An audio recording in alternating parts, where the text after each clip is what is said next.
You can't start the next chapter of your life if you keep rereading the last one. Once, in a small village nestled between mountains and memories, there lived an old woman named Mira. Mira was known by everyone, not for her wisdom or kindness, but for the way she never smiled.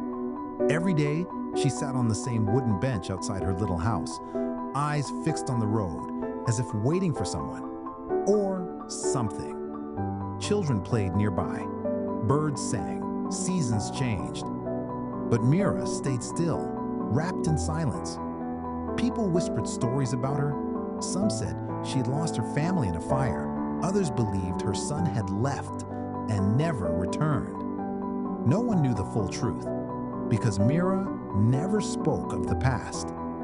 One day, a young traveler named Ria passed through the village.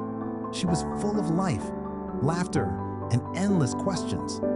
When Ria saw Mira sitting alone, she felt drawn to her. "Why do you always sit here?" Ria asked gently. Mira looked at her, surprised. No one had asked her anything in years. After a long pause, she said, "I'm waiting for something that may never come back." Ria sat beside her and asked, "Is it someone you lost?" Mira nodded slowly. "My son. He left during a fight. I thought he'd return. I thought if I stayed here, he'd know where to find me." There was pain in her voice and something deeper. Regret. Ria was silent for a moment. Then she asked, "If he walked down this road tomorrow and saw you here, would you want him to see you like this?" Mira didn't answer. Tears welled up in her tired eyes. Ria placed a small flower in Mira's hand and whispered, "You can't change the past, but you can choose your next step." That night, for the first time in decades, Mira didn't sit on the bench. She sat inside by the fire and looked at a photograph of her son. She whispered, "I'm sorry." The next morning, the bench was empty. Mira had walked into the village, smiling at strangers, helping a child pick wildflowers.